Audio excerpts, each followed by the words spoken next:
नमस्कार साथियों, स्वागत है आपका एपीसीएस पॉइंट पे। साथियों, एक लंबे गैप के बाद आज हम लोग शुरुआत कर रहे हैं। जो कोई भी छात्र हैं वो सबसे पहले जब पढ़ाई शुरू करते हैं तो वो प्रीवियस ईयर की क्वेश्चंस को देखते हैं। तो बीपीएससी की जो वो एक स्पेशल प्रीवियस ईयर की बुक आती है घटना चक्र की करके, जो सारे पीटी जो हुए हैं, जिसमें 38वीं से लेकर के 67वीं जो है पुनर्परीक्षा तक की सारे क्वेश्चंस जो हैं इसमें अपडेटेड है। तो इसको आज हम लोग देखेंगे। इसमें हम लोग आज शुरुआत कर रहे हैं प्राचीन भारत से। जैसे घटना चक्र का जो था, जिसमें कि हर स्टेट पीसीएस का क्वेश्चन दिया हुआ था, उसमें से हम लोग कर रहे हैं। फिजिक्स, केमिस्ट्री, बायोलॉजी उसमें से कर रहे हैं। इसके बाद इसमें से कर रहे हैं जो स्पेशल बिहार के लिए जो है, बिहार में जो क्वेश्चंस पूछा गया है आज प्राचीन भारत से, एंशियंट हिस्ट्री से जो क्वेश्चंस पूछा गया है उसको हम लोग आज देखेंगे। ये पहला लेक्चर है। इसके बाद एक लेक्चर और आएगा ये एंशियंट में। 2 वीडियो में ये एंशियंट ख़त्म हो जाएगा। 100 के आसपास इसमें क्वेश्चंस हैं। आज 60-70 के लगभग इसमें प्रश्न हम लोग देख लेंगे। फटाफट चलिए दोस्तों शुरू करते हैं। शुरू करने से पहले आपको बता दें, मेरा नाम है अभिनव। कह रहा है भारत में पशुपालन, बहुत ज़्यादा मोटा हो गया।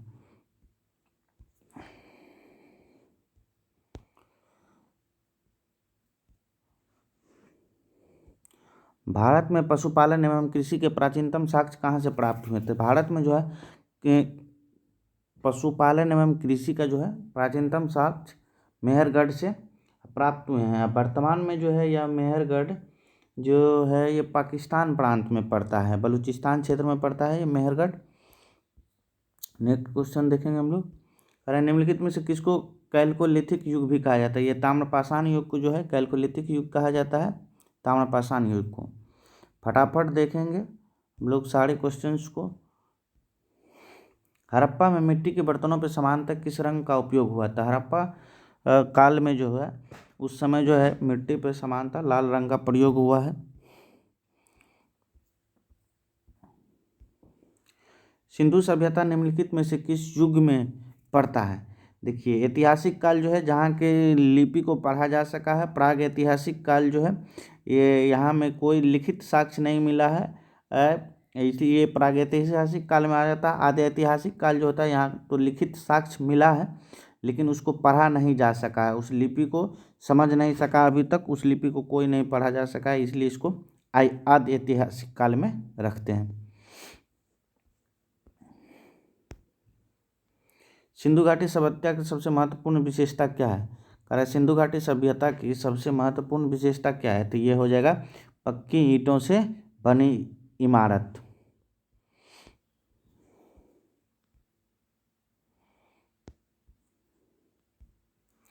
निम्नलिखित में से कौन सा एक हड़प्पा का बंदरगाह है? तो हड़प्पा का बंदरगाह है ये लोथल है, भोगवा नदी के किनारे पड़ता है, गुजरात में।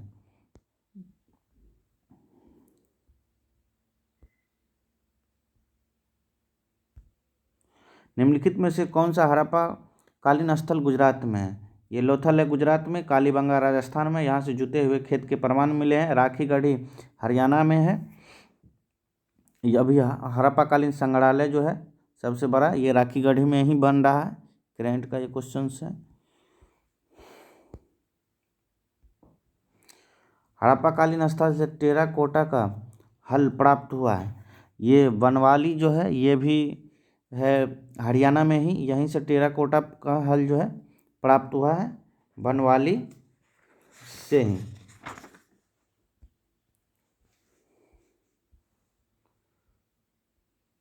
नेक्स्ट क्वेश्चन हम लोग देखेंगे। निम्न में से हड़प्पा नगर में जुते हुए खेतों के निशान मिले हैं। कालीबंगा में भी आप लोगों को बताए थे, कालीबंगा से जुते हुए खेत के निशान मिले हैं।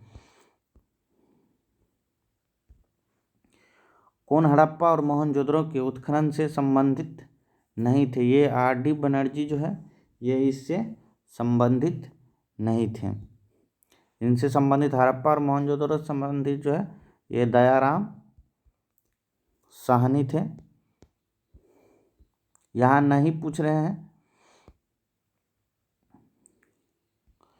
करें भोगज गोई का महत्व इसलिए है कि वहाँ जो अभिलेख प्राप्त है उनमें वैदिक देवी एवं देवताओं का वर्णन मिलता है। मध्य एशिया एवं तिब्बत की एक महत्वपूर्ण व्यापारिक केंद्र माना जाता है। वेद की मूल ग्रंथ की रचना हुई नहीं, ये नंबर आंसर हो जाएगा इसका।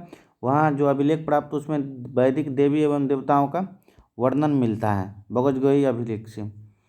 नेक्स्ट क्वेश्चन हम लोग देखेंगे, प्रसिद्ध 10 राजों का युद्ध किस नदी के निकट लड़ा गया? ये पुरुषनी नदी के निकट लड़ा गया, इसका वर्तमान नाम रावी है।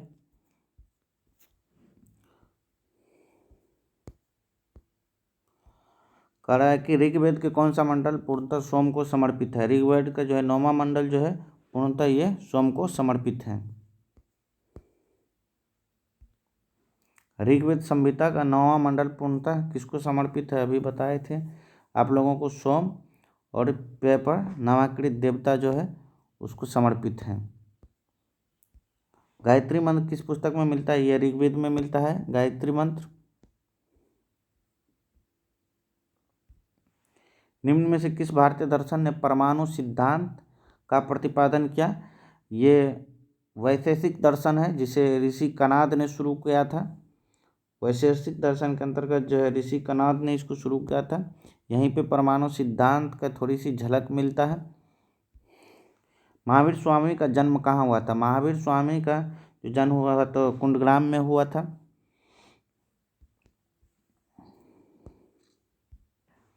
महावीर जैन की मृत्यु निम्नलिखित में से किस नगर में हुई? ये पावापुरी में हुआ।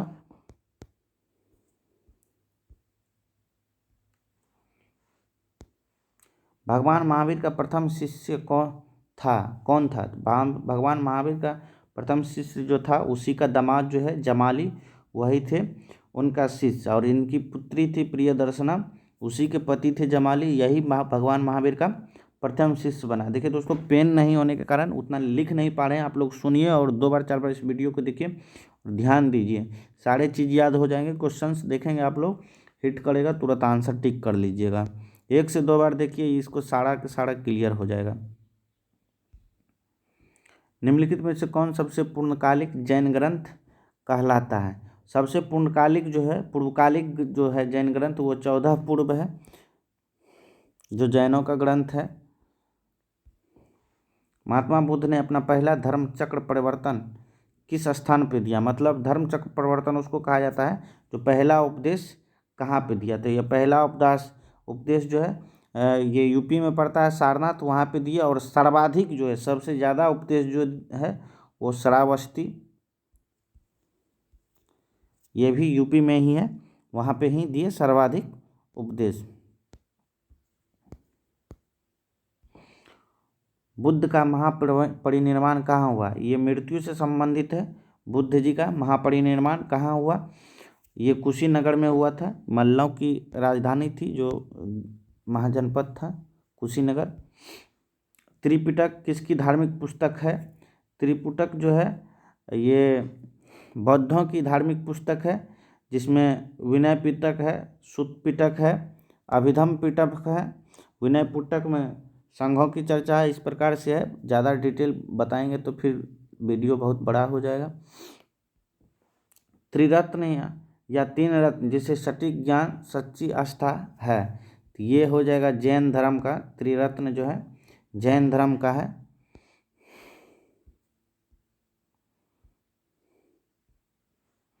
निम्नलिखित में से कौन सी बात बौद्ध धर्म तथा जैन धर्म में समान नहीं है?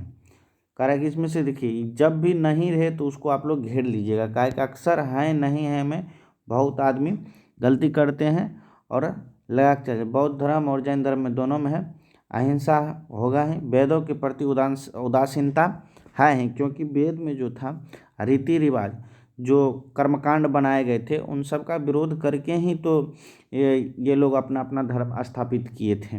मूर्ति पूजा सब इसमें प्रारंभ में तो था ही नहीं, जैसे बौद्ध धर्म ही था, तो बौद्ध धर्म में प्रारंभ में मूर्ति पूजा था ही नहीं। ये चौथी बौद्ध संगीति जो हुई थी कनिष्क के समय में, कश्मीर के कुंडल वन में, तो उस समय से मूर्ति पूजा, भगवान बुद्ध को भगवान का दर्जा दे दिया गया, मूर्ति पूजा की शुरुआत कर दिया गया।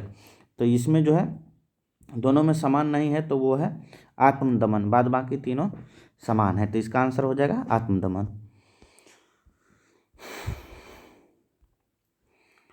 बौद्ध गया में बौद्धि वृक्ष अपने वंश की किस पीढ़ी का है? ये 5वीं पीढ़ी का है। बोध गया में जो बौद्धि वृक्ष है वो 5वीं पीढ़ी के हैं। इससे पहले जो बंगाल के शासक थे शशांक सब, वो सब 2 बार 3 बार कटवा चुके हैं, क्योंकि वो लोग जो है भगवत धर्म को मानते थे, इसलिए बौद्धों से घृणा के कारण उसको कटा दिए थे। ये क्वेश्चंस बार बार पूछता है, 2-3 बार पूछा गया क्वेश्चन है। आगे वाला कट चुका है वो पीडीएफ में, इसलिए इसको याद रखिएगा। बौद्धि वृक्ष जो है बोध गया कि वो 5वीं पीढ़ी की है।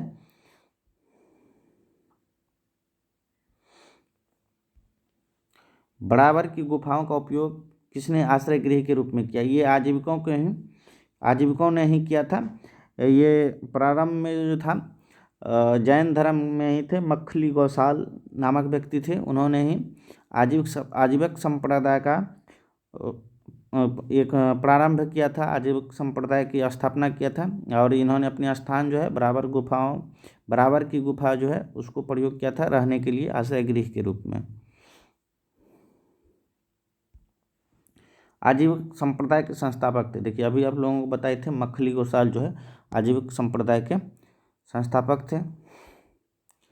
पाटलिपुत्र के संस्थापक थे ये उदायन हैं। ये पाटलिपुत्र के संस्थापक थे। ये अजात शत्रु के पुत्र हैं उदायन।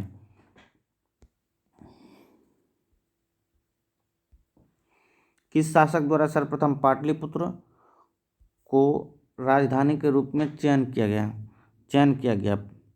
ये उदायन ही है जो कि सबसे पहले जो है पाटलिपुत्र को राजधानी के रूप में चयन किया था। नेक्स्ट क्वेश्चन हम लोग देखेंगे।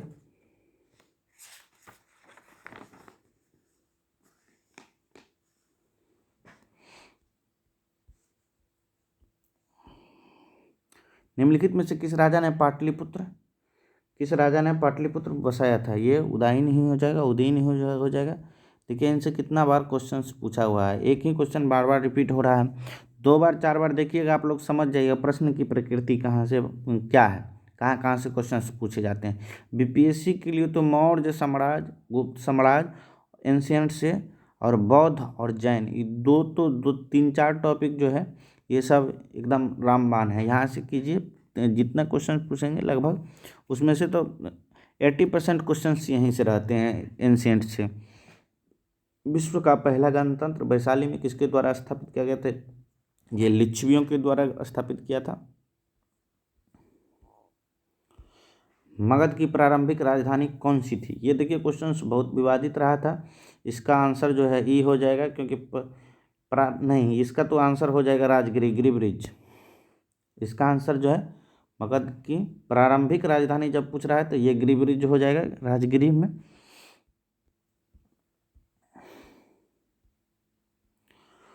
मगध शासक बिंबिसार का चिकित्सक कौन था? मगध शासक जो है बिंबिसार, उसके चिकित्सक थे जीवक। जब ये अपना क्षेत्र विस्तार करते थे तो या तो अपने में मिला लेते थे या विवाहों के द्वारा विवाह नीति अपना करके ये अपने क्षेत्र का विस्तार करते थे।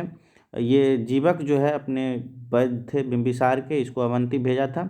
वहाँ के शासक थे चंद्रप्रद्योत, उनको इलाज के लिए और इनके जीवक के इलाज से वो ठीक हो गया। इस प्रकार बिंबिसार जो है उसको भी अपने अधीन, बिंबिसार के अधीनता वो जीवक चंद्रप्रद्योत स्वीकार कर लिया। ये बिंबिसार के वैद्य हैं जीवक।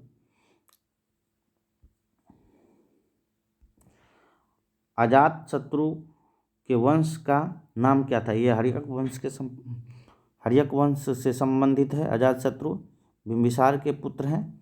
से पितृहंता भी कहा जाता है अजात शत्रु को। क्योंकि ये अपने पिता बिंबिसार को की हत्या करके शासक बना था और इसकी हत्या करके उदयन बना था शासक। सेंड्रोकोस्टस से चंद्रगुप्त की पहचान किसने की थी? ये विलियम्स जोन्स हैं जिसने सेंड्रोकोस्टस नाम से चंद्रगुप्त की पहचान किया था।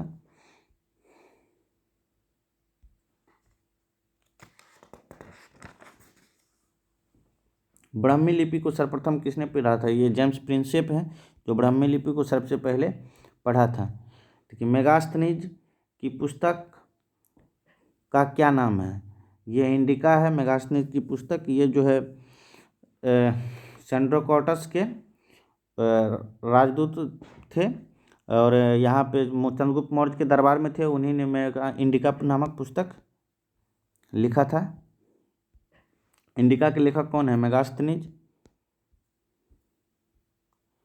मेगास्थनीज दूत था, ये बताए थे अभी। देखिए सेल्यूकस का, और सेल्यूकस जो है सिकंदर का सेनापति था। अंतिम मौर्य सम्राट कौन था? अंतिम मौर्य सम्राट जो था बृहदत्त था। इसी की हत्या करके पुष्यमित्र शुंग ने शुंग वंश की स्थापना कर दिया था। किस अभिलेख में रुद्रदामन की विभिन्न उपलब्धियां वर्णित हैं? रुद्रदामन की जो है विभिन्न उपलब्धियां जो है जूनागढ़ के अभिलेख में वर्णित है। निम्नलिखित राजाओं में से किसका जैन धर्म के प्रति भारी झुकाव था? जैन धर्म के जो प्रति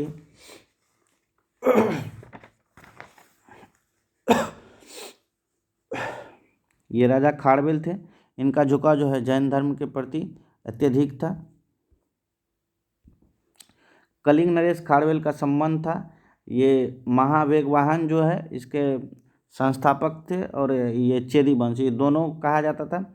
खारवेल का संबंध जो है कलिंग नरेश जो खारवेल है इनका संबंध इन दोनों वंश से था, महामेघवाहन वंश और चेदी वंश से। क्योंकि इस चेदी वंश की जो स्थापना, महामेघवाहन वंश की जो स्थापना किया था वो चेदी महामेघवाहन नामक व्यक्ति जो है चेदी वंश की स्थापना किया था, इसलिए इस वंश को महामेघवाहन भी कहा जाता था।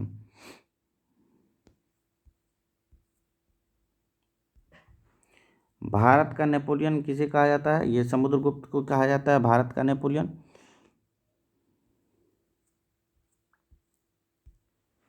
गुप्त सम्राट जिसने हुनों को पराजित कर दिया था ये स्कंदगुप्त हैं। किस प्रकार की भूमि को अपृहत कहा जाता है? ये बिना जोती हुई भूमि जो होता है, जो जंगली होता है, उसको अपृहत कहा जाता है।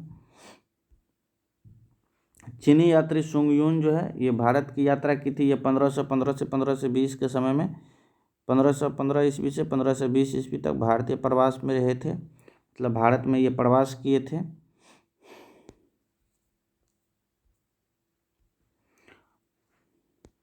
हर्षवर्धन के काल में किस चीनी यात्री ने भारत की यात्रा की थी? देखिए इसको रखने के लिए याद एक ट्रिक है। ह से हर्षवर्धन होता है, ह से ह्वेनसांग होता है।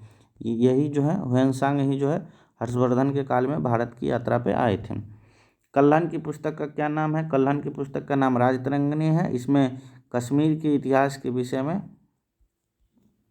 चर्चा है। कर्नाट वंश के संस्थापक कौन है? ये कर्नाट वंश में 3 ही शासक हुए, आप लोग याद रखिए। NNH, ये 3 चीज NNH, नान्यदेव, नरसिंह देव और एक होता है हरि सिंह देव। हरि सिंह देव जो है कर्नाट वंश के अंतिम शासक थे। यह देखिए आ ही गया क्वेश्चन। कर्नाट वंश का अंतिम शासक कौन था? ये हरि सिंह देव थे। किस काल में अछूत की अवधारणा स्पष्ट रूप से उद्धृत हुई? ये धर्मशास्त्र के समय में जो है, जब धर्मशास्त्र चलता था उस समय जो अछूत की अवधारणा स्पष्ट रूप से निकलकर बाहर आई। कजरा कनिष्क के शासनकाल में बौद्ध सभा किस नगर में आयोजित हुई? कनिष्क के शासनकाल में ये कश्मीर में बौद्ध सभा आयोजित हुई। देखिए 4 जो है बौद्ध जो है संगीति या उसको सभा कहिए, ये हुआ। पहला हुआ राजगिरी में,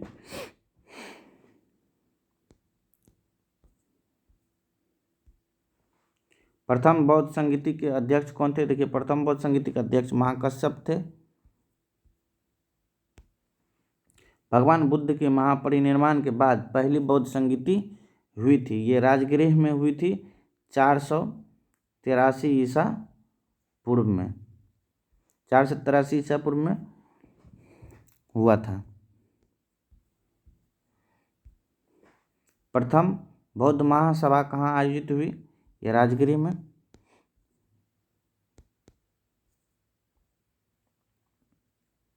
देखिए अब गौतम बुद्ध से संबंधित जीवन के 4 महत्वपूर्ण घटनाएं और उसके संबंध 4 स्थानों का उल्लेख है।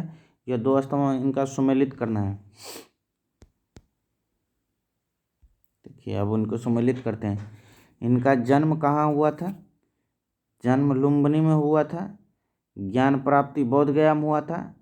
प्रथम प्रवचन जो है सारनाथ में दिए थे और निधन जो है कुशीनगर में हो गया था। इस प्रकार इसका हो जाएगा 3, 2, 1, 4। तो अब कूट में देख लीजिए 3, 2, 1, 4 किसका है? 3, 2, 1, 4। ये सी नंबर इसका आंसर हो जाएगा। बोध गया में किससे ज्ञान की प्राप्ति हुई? गौतम बुद्ध को बोध गया में ही निरंजना या फल्गु नदी के किनारे ज्ञान की प्राप्ति हुई थी। बोध गया में महाबोधि मंदिर बनाया गया था जहां गौतम बुद्ध को ज्ञान प्राप्त हुआ। गौतम बुद्ध को एक देवता का स्थान किस राजा के युग में दिया गया था? ये देखिए ये बताए थे चौथी बौद्ध संगीति जब हुई थी तो उस समय कनिष्क के समय में गौतम बुद्ध को जो है देवता का स्थान मिल गया था। उसी समय से पूजा इनका शुरू हो गया था। ईस्वी पूर्व 6ठी सदी में विश्व की प्रथम गणतंत्रात्मक व्यवस्था कहाँ थी? देखिए गणतंत्रात्मक व्यवस्था जो है यह वैशाली में थी जहाँ लिच्छवियों ने शुरुआत किया था। 16 महाजनपदों की सूची उपलब्ध है। ये बौद्ध ग्रंथ है अंगुत्तर निकाय। अंगुत्तर निकाय में जो है 16 महाजनपदों की सूची है जिसमें से 3 महाजनपद जो है बिहार में, उसको आप लोग याद रखिएगा।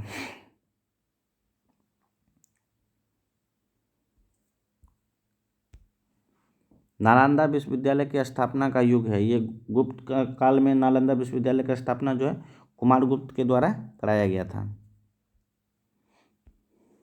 नालंदा विश्वविद्यालय किस लिए प्रसिद्ध है? ये बौद्ध धर्म दर्शन के लिए प्रसिद्ध था।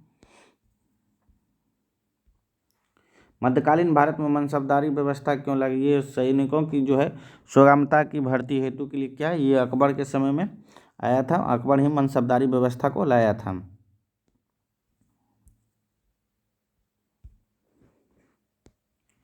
प्रथम मगध साम्राज्य का उत्कर्ष किस शताब्दी में हुआ था? तो ये 6ठी शताब्दी ईसा पूर्व।